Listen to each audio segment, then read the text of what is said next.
გორში სავაჭრო ცენტრ გალერეაში 28 აპრილს დილით დაიწყო. იმ დღეს სამსახურში მისული მოვაჭრეები საზარალი სურათის მოწმეები გახდნენ. საკუთარი თვალით უყურეს, როგორ ჩაცხრილა სავაჭრო ობიექტის ტელეფონში მამაშვილი გიორგი და დავით საციაშვილები ამავე ცენტრის თანამშრომელმა. მამაშვილის მკვლელობისთვის პოლიციამ იმავე დღეს მოვაჭრე სერგო ახალკაცი დააკავა. დადგინდა, რომ საზარელი დანაშაული 53 წლის კაცმა იმ იარაღით ჩაიდინა, რომლის ტარების უფლებაც არ ჰქონდა. მე არავის მოკვლა არ მინდოდა. ხო, გავიგე, არაღია. კი ბატონო. სერგო ახალკაცი გორში სპორტული ფეხსაცმლით და ტანსაცმლით ვაჭრობდა. პოლიციის ფაილებით, რომელიც შაბათის ეთერმა მოიპოვა, დგინდება, რომ მას იარაღი გაფორმებული ჰქონდა, მაგრამ ტარების უფლება არ გააჩნდა. მამაშვილის მკვლელობის დღეს კი ახალკაცი სამსახურში შეიარაღებული მივიდა. ახლა ჩნდება კითხვა, რა განზრახვით სჭირდებოდა მცირე მეწარმეს მაკაროვის ტიპის პისტოლეტი, თუ მისი კონკურენტი მაღაზიის მფლობელის და მისი შვილის მკვლელობა წინასწარ არ ჰქონდა დაგეგმილი.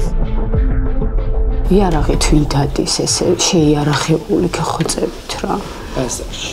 ანუ სავაჭრო ცენტრში, სადაც ანუ ხალხმრავალი ადგილია. ვინ დადის იარაღით? ეს მოკლული გიორგი საციაშვილის მეუღლეა. შაბათის ეთერთან პირველ ინტერვიუში ორი შვილის დედა გვიყვება, რომ საბედისწერო დილას ცოლ-ქმარი შვილების ფოტოსესიაზე წასაყვანად ემზადებოდნენ, მაგრამ დილით გიორგი სავაჭრო ცენტრ გალერეაში ოჯახის კუთვნილი მაღაზიის გასახსნელად წავიდა და მალე უკან დაბრუნებას აპირებდა. სამსახურში გიორგის მისვლიდან მალევე მივიდა მისი მამა დავით საციაშვილიც. ის სავაჭრო ცენტრში რამდენიმე მაღაზიას ფლობდა. მამაშვილი ერთად ფლობდა ბიზნესს და სისტემატურად გვერდში ედგა ყოველთვის ყველაფერში. დილით მივიდა მაღაზიის გასაღებად. დილით მივიდა ბავშვის სკოლაში დატოვა და სანამ წავიდოდა გადაღება რო ქონდა ბავშვს, მითხრა რომ ნინი გაემზადე და მალევე ამოვალო. საციაშვილების მისვლამდე 1 საათით ადრე სავაჭრო ცენტრში მივიდა მკვლელობაში ბრალდებული სერგო ახალკაციც და მისი კუთვნილი მაღაზია გააღო. მოკლულის მეუღლე დარწმუნებულია, რომ ახალკაცს მამაშვილის მკვლელობა ამ დროს უკვე დაგეგმილი ჰქონდა, რადგან ის სამსახურში შეიარაღებული მივიდა. ერთდროულად დილით 9 საათზევე მოხდა შესვლა მაღაზიაში მათ. ის იცოდა, რომ ანუ გიორგი იქ იყო მაღაზიაში შვილი. იმიტომ რომ მაღაზია არის გვერდი-გვერდი. იმდენად დაგეგმილი იყო, რომ მამამისის თვალწინ უნდა მოეკლა შვილი. უნდა გაემწარებინა. სათვალთვალო კამერების ჩანაწერების მიხედვით დილის 10 საათზე სავაჭრო ცენტრში სრული სიმშვიდეა. ყველაფერი თავდაყირა ზუსტად 1 წუთში დგება, როდესაც შენობის დერეფანში სროლის ხმა ისმის. მამაშვილ საციაშვილებს სერგო ახალკაცი სათვალთვალო კამერების წინ ცხრილავს და ტერიტორიიდან შეიარაღებული გარბის. სავაჭრო ცენტრი პოლიციის ალყაში ექცევა და პანიკა იწყება მთელს ქალაქში. ტელეფონით გავიგე ყველაფერი, რომ ანუ გალერეის უკანა მხარეს შესასვლელთან მოხდა გასროლები. მაგრამ არ დამიშვია წამით, რომ აი შეიძლებოდა რომ ეგ ესეთი საშინელი სურათი რომ დამენახა, ანუ მაგას ვერ წარმოვიდგენდი. რა გახდა მოვაჭრეებს შორის შეიარაღებული დაპირისპირების მოტივი, რომელიც მამაშვილის სასტიკი მკვლელობით დასრულდა. არაოფიციალური ინფორმაციით ეს დანაშაული მოვაჭრეებს შორის 27 წლის წინ დაწყებულ დავას უკავშირდება. კონკურენტს ხედავდა დავითის და გიორგის სახით და ჩვეულებრივად მოიცილა თან გააზრებულად მოიცილა ორთავე, იმიტომ რომ საქმის გამგრძელებელი ფიზიკურად არავინ აღარ რჩებოდა. იმიტომ რომ მე ფიზიკურად არ ვიცოდი მაღაზიის საქმე. ორ ოჯახს შორის უსიამოვნების მიზეზი ბიზნესში კონკურენცია გახდა. ეს ინფორმაცია შაბათის ეთერს მოკლულის დედამ ემიგრაციიდან დაუდასტურა. იმიტომ მოკლა 32 წლის ბიჭი უსაყვარლესი რომ მამა გაამწარა რომ შვილი მოგიკარი, წამოგიდგენიათ ხალხო. ბოხმის გულისთვის, ბიზნესის გულისთვის, ფული ყველაფერი ფულია დავიჯერო, ყველაფერი. არ ვიცი 32 წლის ბიჭი ჩავიდო მიწაში. სიტყვები არ ყოფილი, ჯერ კიდე არც ამგონია, კიდე არ ამგონია ჩემი შვილი რო მკვდარია. მოკლული ცაციაშვილები და მკვლელობაში ბრალდებული სერგო ახალკაცი ნათესავები არიან. ტანსაცმლის ბიზნესიც წლების წინ ერთდროულად დაიწყეს. ორივეს თურქეთიდან საქონელი შემოჰქონდა და პირველი კონფლიქტით სწორედ მსგავსი პროდუქციით ვაჭრობის გამო დაიწყო. ფეხსაცმელებს ყიდი და ზოგადად ეკუპიროვნება. და ჩემი მეუღლე სპორტულებს ყიდი. წამოიღო ესეთ ჩემნაირი დედატანეო. ის რაც უნდა წამოიღო ჩემი. პირველი კონფლიქტი იყო მაგაზე. ამ დაპირისპირების შემდეგ ოჯახები ერთმანეთს წლების განმავლობაში არ ელაპარაკებოდნენ. ამასობაში კი გორის ბაზრიდან ცაციაშვილებიც და ახალკაციც სამუშაოდ სავაჭრო ცენტრ გალერეაში გადმოვიდნენ და მაღაზიებიც ერთმანეთის გვერდით გახსნეს. წლების განმავლობაში ერთად მუშაობდნენ, მაგრამ ბოლოს საბედისწერო დაპირისპირება მათ შორის 2025 წლის 27 აპრილს ლილოს ბაზრობაზე დაიწყო, როდესაც დილერისგან ერთი და იგივე სპორტული ფეხსაცმელი წამოიღეს. ცდილობდა რომ არ აქონოდა სერგოსნაირი ტავარი, ამას თავისთვის ევაჭრა, იმას თავის. არა, ის მაინც იმას ცდილობდა, რაც ამას ჰქონდა, ის ნაკონოდა იმასაც. და იჩხუბეს ამის გამო. მაგის გამო და არ გაუწევიათ, არ დაურთხიათ, სიტყვიერად შეკამათდნენ. ლილოში 27 აპრილს ბოტასების გამო დაწყებული ჩხუბი გორში დილით გაგრძელდა. სათვალთვალო კამერების ჩანაწერებში ჩანს, რომ სავაჭრო ცენტრში მისული დავით საციაშვილი მკვლელობაში ბრალდებულ სავარაუდოდ სალაპარაკოდ ეძახის. მოვაჭრეები დერეფნის გავლით შენობის სათადარიგო კართან გადიან, მაგრამ კადრში ჩანს, რომ სერგო ახალკაცი ჯიბიდან ცეცხლსასროლ იარაღს იღებს. მოვაჭრეებს შორის ჯერ სიტყვიერი დაპირისპირება იწყება, მაგრამ გარე პერიმეტრზე დამონტაჟებული კამერები ხმასაც იწერენ და ისმის, რომ დავით ცაციაშვილს ბრალდებული სროლით ემუქრება.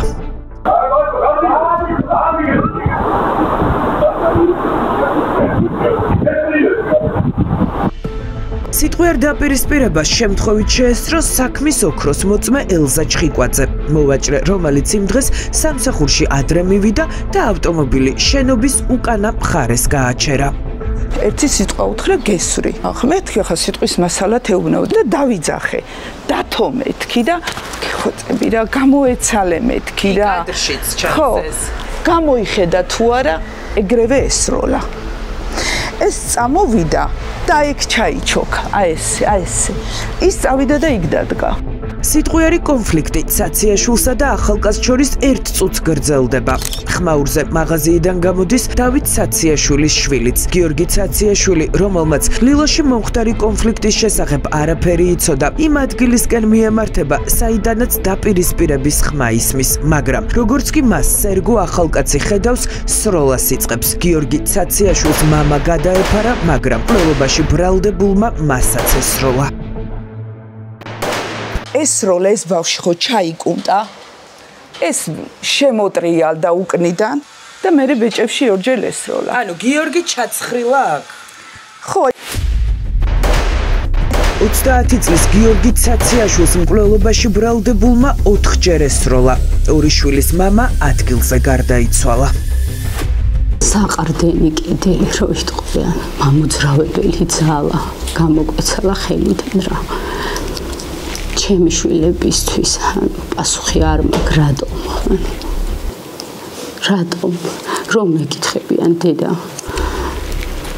მამას და პაპას ვერაფერს ვერ ვეუბნები, საერთოდ ვერაფერს ვერ ვეუბნები. სისხლიანი გარჩევა ამით არ დასრულებულა. გიორგი ცაციაშვილის მკვლელობის შემდეგ ბრალდებული სავარაუდოდ მიხვდა, რომ დავით ცაციაშვილი ჯერ კიდევ ცოცხალი იყო და დაჭრილი შენობის დატოვებას ცდილობდა. ახალკაცი მას დაედევნა და კიდევ ესროლა. საბოლოოდ ტყვიები დაუმთავრდა, მაგრამ უკვე შენობის ეზოში სასიკვდილოდ დაჭრილ კაცს წიხლი ჩაარტყა და ტერიტორიიდან გაიქცა. მესამე რო ესროლა უკვე მაშინ ჩამოყარა ხელები და მუხლებზე დაეცა და მუხლებზე დაცემული აი ესე იყო და კიდე უნდოდა რომ ესროლა და უკვე აღარ ქონდა ტყვია და წიხლი ჩაარტყა და გაიქცა. ამ მტკიცებულებების მიუხედავად დაკავებული ახლა ნაფიც მსაჯულების დარწმუნებას ცდილობს, რომ დანაშაული წინასწარი განზრახვით არ ჩაუდენია. მისი ადვოკატი კი ამბობს, რომ იარაღი ახალკაცს გაფორმებული ჰქონდა და მაღაზიაში ინახავდა, თუმცა საწინააღმდეგოს ამბობს მოკლული მამაშვილის ინტერესების დამცველი. მკვლელობის წინა დღეს მან თავისი საცხოვრებელი სახლიდან წაიღო ცეცხლსასროლი იარაღი. იარაღი მას სჭირდებოდა იმისათვის, რომ სისხლში მოეყვანა მისი განზრახვა, განსაკუთრებული სისასტიკით განეხორციელებინა მამაშვილი გიორგი და დავით საციაშვილების მკვლელობა. ბრალდებული სახელზე რეგისტრირებული იყო პისტოლეტის ტიპის ცეცხლსასროლი იარაღი, რომელსაც ბოლო 5-6 თვის განმავლობაში ის ინახავდა სავაჭრო ცენტრ გალერეაში მდებარე მის კუთვნილ მაღაზიაში. ვინაიდან მას ყავდა უკვე 15 წლის შვილი, ვაჟი და გარკვეული უსაფრთხოების დაცვის მიზნით, რათა შვილს არ მიეგნო იმ ადგილისთვის, გადაწყვიტა, რომ უფრო უსაფრთხო იქნებოდა, რომ შეენახა იმ სეიფში, რომელიც მაღაზიაში ჰქონდა. ინახავდა თუ არა სერგო ახალკაცი იარაღს სავაჭრო ცენტრში. ჰქონდა თუ არა მას ტანსაცმლის მაღაზიაში იარაღის შენახვის წესები დაცული და რეალურად წაიღო თუ არა ის სახლიდან განზრახ საციაშვილებზე თავდასხმისთვის. ამ ფაქტების გადასამოწმებლად შაბათის ეთერი მკვლელობაში ბრალდებულის მაღაზიაში მივიდა. აქ სერგო ახალკაცის მეუღლე დაგვხვდა. აქ ინახავდა იარაღს თქვენი მეუღლე უკაცრავად. აქ ქონდა იარაღის საცავი. ანუ ის სეიფი გაქვთ რამე მაღაზიაში თუ სად ინახავდა? მას არ ქონდა იარაღის ტარების უფლება. არც თქვენ გაქვთ ესე შემოჭრის უფლება. შემოჭრა რა შუაშია? მაინტერესებს იარაღის სამალავი სათქონდა სავაჭრო მაღაზიაში. შაბათის ეთერის კითხვებმა დაკავებულის მეუღლის გაღიზიანება გამოიწვია. მალევე კი ადგილზე მკვლელობაში ბრალდებულის ძმა გამოჩნდა. მაღაზიაში რატო შევარდით? შევარდით რას? აბა რა, აქ არ შევარდით? კამერები. კი, კითხვა დავუსვით ბატონო და შევარდით რას ნიშნავს? კაცი ამბობს რომ სავაჭრო. პოლიცია და გაარკვევ. პოლიცია კი არა სპეცრაზმი მოიყვანა თუ გინდა. მაინტერესებს იარაღს რომ ინახავდა ბოტასების მაღაზიაში. მოვაჭრე. ვინ გითხრათ თუ ინახავდა? თვითონ ამბობს ესე ჩვენებაში. აი პოლიცია მოვა. ყობა ახალკაცისთვის შაბათის ეთერის კითხვები იმდენად გამაღიზიანებელი აღმოჩნდა, რომ ჩვენს გასანეიტრალებლად ცენტრში ჯერ საპატრულო, შემდეგ კი კრიმინალური პოლიცია გამოიძახა. თქვენ შეტყობინებაზე ხართ? მადლობა. გამარჯობა, რა შეტყობინებაზე ბრძანდებით? გავერკვევით და გითხრით. რაში გაერკვევით? უკანონო იარაღი რომ ინახებოდა სავაჭრო ცენტრში, რატომ არ გაერკვიეთ მანამდე? დაგველოდეთ, გავერკვევით და პრევენცია არ შეიძლებოდა ამ დანაშაულის? ვერაფერს ვერ გეტყვით. ზოგადად ხშირია ფაქტები, როცა ესე უკანონო იარაღით დადი. ვერაფერს ვერ გეტყვით. ადგილზე მოსულმა პოლიციის თანამშრომლებმა ჩვენთან საუბარი არ ისურვეს. სამართალდამცველებმა ვერ უპასუხეს კითხვებს, რამდენად მუშაობს პოლიცია დანაშაულის პრევენციაზე ან ქვეყანაში უკანონო იარაღით გადაადგილებაზე, ისე როგორც ეს 90-იან წლებში ხდებოდა. უკანონო იარაღი, ვისაც აქვს ყველაზე რეაგირებას ვახდენთ. ყველაზე როგორ ახდენთ? აგერ ადამიანს არ ქონდა ტარების უფლება და ორი ადამიანი ჩაცხრილა კამერების წინ. ეს მაცივრების დათვალიერება ეხა დაიწყეთ, რომ აკითხვები არ დაგისვათ? უკაცრავად. ბატონო, თქვენც ხომ პოლიციელი ხართ, გიცნობთ, მე გამარჯობა. 90-იანები დაბრუნდა. თუ შეიძლება რომ ცოტა ხანი დამაცა. ეხა რომ მოხვედით 2 წუთში, იმიტომ რომ გაიგეთ ტევე პირველი აქ.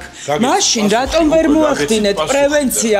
ოპერატიული ინფორმაციაც არ გქონდათ, რომ ცეცხლსასროლი იარაღს ინახავდნენ აქ? გითხარით უკვე რომ მაგსაკ უკაცრავად. მაგისთვის ვართ მოსულები, რომ აღკვეთოთ ყველაფერი. ხო და მაშინ რატო ვერ აღკვეთეთ, სანამ ორი ადამიანი არ გარდაიცვალა? ფაქტია, რომ საგამოძიებო უწყებამ გორის ცენტრში მომხდარი მძიმე დანაშაულის პრევენცია ვერ მოახდინა. ახლა კი დაკავებულის დაცვის მხარე ამტკიცებს, რომ დანაშაულის მოტივი ბულინგი და ზეწოლა გახდა. ადვოკატის განცხადებით წლების განმავლობაში დავით საციაშვილი სერგო ახალკაცს ამცირებდა და მასზე ძალადობდა, მაგრამ არც ერთ შემთხვევაში მას რატომღაც პოლიციისთვის არ მიუმართავს. საქმეში მოიპოვება მტკიცებულებები, რომლითაც დასტურდება ზემოქმედება, როგორც ფსიქოლოგიური, ისე ფიზიკური ზემოქმედების ფაქტები, ამას კონკრეტული მოწმეები ადასტურებენ. გარდაცვლილის მხრიდან იყო სიტყვიერი მუქარა თუ მათი საუბრები პოლიციაში გაცხადდებოდა ბრალდებულის მხრიდან მას შვილი ეძებოდა და ამიტომ ფრთხილად უნდა ყოფილიყო. არ იკვეთება არავითარი ბულინგის, ან ტერორის, ან დაშინების, ან მუქარის ფაქტები. მე ვფიქრობ, რომ ეს არის ნაფიც მსაჯულებზე რაღაცა კუთხით, გარკვეული კუთხით ზემოქმედების მოხდენის საშუალება და სურვილი.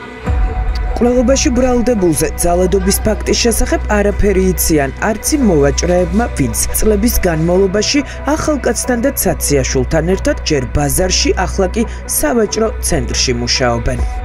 არასოდეს არ გვინახია რომ ვინმე იყო მსხვერპლი აქ.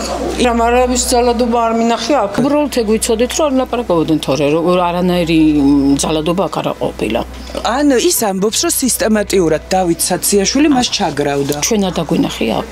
და არც ინფორმაცია არ ქონია.